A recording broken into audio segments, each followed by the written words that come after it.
Finally got caught up on episodes 9 and 10 of The Mandalorian.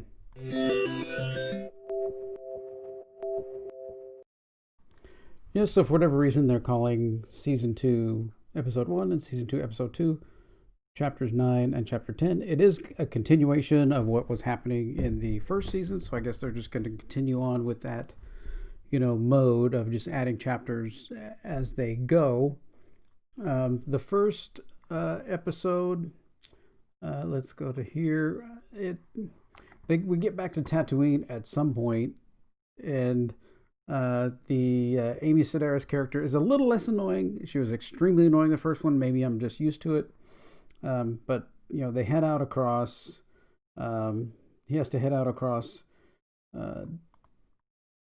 Tatooine because he's trying to find another Mandalorian. Comes to this little town out in the middle of nowhere, and as he's going down the town, it's classic Western kind of thing. So he's just kind of riding the speeder down the town, and everybody's kind of wandering around on the little sidewalks and everything, and leaning on doorposts and stuff, just straight out of a Western, completely. So he finds eventually this character played by Timothy Olyphant, who has the kind of Boba Fett kind of armor that he got from some Jawas. They go on a long tangent about how he had made a deal with some Jawas and other stuff, kind of these long tangent backstory things that they do for different characters as they bring them in. But turns out they all have to go and see if we can get up there and fight this giant sandworm creature that comes through town and eats a bantha. That's right before it. So anyway, but this giant worm eats the bantha, and it's been terrorizing people, I guess, forever. So they go and they find out what it is, and then they have to go and make a deal with the Tusken Raiders that are there, that they're all going to band together and go kill this thing before it kills all of them. So this is basically an enemy of my enemy is my friend. So two unlikely groups get together and go fight a common foe, which is like another kind of classic storytelling. So they're being really safe in their storytelling. The end, unfortunately, gets to be really predictable. They're going to blow the thing up from underneath its belly as it's coming out, this big huge mouth thing coming out, attacking them and everything everywhere. And of course, the real thing that we all know needs to happen from the beginning when they get there is you need to take all the explosives and shove it down its throat and then blow that up, right? Which they eventually do, and boom, everybody's happy, and the episode's over, and they cut up the meat that's left for all of them to eat, which, okay, I'm vegetarian, so that doesn't really work for me. And then the Mandalorian rides off into the sunset, just like a Western. So this is typically just a basic, safe Western story. Now, am I opposed to that? No. Star Trek was deemed as a wagon train to the stars, so that seems to be fine, but we didn't find out anything extra or anything more about the Mandalorian. We didn't find anything more about the child. The child just kind of wandered around, and when it got scared, jumped in a pot. I mean, that's, we're not finding out any more information as we continue on with the whole thing. So that's chapter 1. Now, if we go to chapter 2, so we've left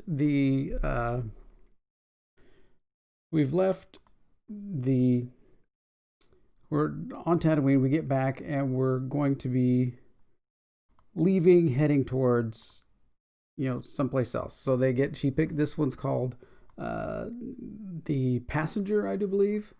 So, and it's a frog person who's got her eggs, and she's got to go to a special part of let's move forward here a little bit. And she's got to go to a special part of the local solar system to be able to. How far do we go here? Those are all Ewoks. Oh, that's season 1. I don't want season 1. I'm wondering what's going on. I want season 2, chapter 10. There we go. Now we're on track. I'm like, why is that not showing up right? So we get to where there's this frog lady, and she needs to take her eggs to a certain part of the galaxy in order to hatch the eggs and save her, family's existence. And so they can't go into light speed because evidently in this universe that kills her eggs. So they're heading out and doing, things, flying on, and they meet up with some of the old Republic people as the Republic's trying to come back and everything else. And they meet up with them, and they have to run, and they can't go into light speed, so they end up on a planet, and it's got ice and everything else, and it meanders, right? It's like, okay, are we telling a story? We're finding out anything about anybody? No, we're not really doing that. So they kind of get stuck on this planet, and first of all, evidently the child will eat anything. So the child goes into this frog person's little egg container and starts eating their eggs. I'm like, this thing eats everything? It can't even. So then the frog lady wanders around in the cave and goes around, and then they find her in this steam bath, and start putting the eggs that she had in the steam bath back in there. And then there's all these little things that are sticking up out of the ice. And I'm like, okay, so this is a scene right out of Aliens, where whatever's in those little things is going to jump out and suck on people's faces and, whatever. And it almost is that. I mean, the spiders, there's, first things first, right? The child has to eat whatever it is, everything that it gets, it eats, it seems. So then all these spiders just start chasing them around and coming after them. So now they've got to run and try to shoot them and everything else. So now they're back in the ship, and they're stuck up in the cockpit, and the resistance, rebellion, Republic fighters come back and find them and save them and basically let them go. They say, oh, there's a warrant out for your arrest, but you helped us with some other things, so we'll call it a draw. We'll just let it go. We saved you from the spiders, so go fix your stuff and be gone. And that's what they do. They get into the only thing that's still space worthy is the cockpit of the ship. So they just jump in the cockpit of the ship and then fly away. And that's the episode. It gets very drawn out. I mean, it's like we don't learn anything, we don't do anything, and there's like 10 million creatures that come and attack them, and there's the frog thing is there holding its eggs that the child was eating. And so this episode got to be just monotonous. It's like, okay, you're in a bad spot. You're flying through space. Some people come up and try and pressure you about something. And then, so you land on this ice planet and you go through some things. Oh, then you land somewhere. Oh, then that's not good. You got to fall through the ice. And then down you got to go over, and then the child releases all the spiders. And then you get, I'm like, okay. It's just meandering action. I'm not finding anything else new about the Mandalorian. I'm not finding out anything really new about the frog person. I'm finding nothing new about the child other than it eats anything. So I didn't really like this episode, chapter 10. It just was not good.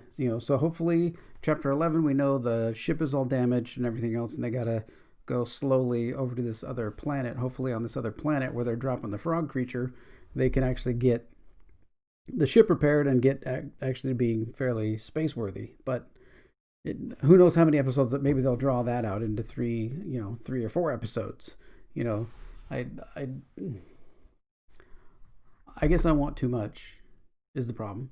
It gets to meander, and it gets to wander, and it gets to be where it's like, okay, we don't need everything to be like both these episodes where we get in a situation, we're trying to find something, and then boom, we come across some crazy, overblown, over the top space creature, and we have to fight it.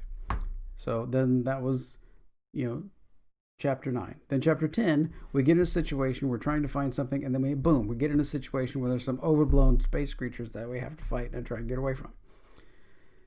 Okay, so can we do something new? Can we do something different? Let's move on from this. Let's get towards, the more exciting parts of the episodes. I mean, if you're going to do that, and why not skip some of that and actually make the end episodes where there's going to be more action and stuff and draw those out a little more through a few more episodes.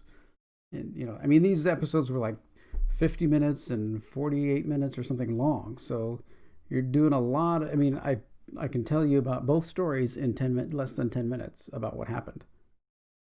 But yet, that's over an hour and a half of Mandalorian episode time. That's a lot. So hopefully they'll pick it up. Hopefully the next episode, I'll hopefully see Gina Carano come back. I love her character. I think she's one of the best additions and stuff to come back. It'll be good to see her again in the show. All right. So that's my kind of opinions and stuff about chapter 9 and chapter 10. And let me know what you think. Did you like them? Did you not like them? Are you like me? You want a little bit more storyline? We need a little bit more character development? Something like that. All right. Let me know. Like, share, subscribe. Take care.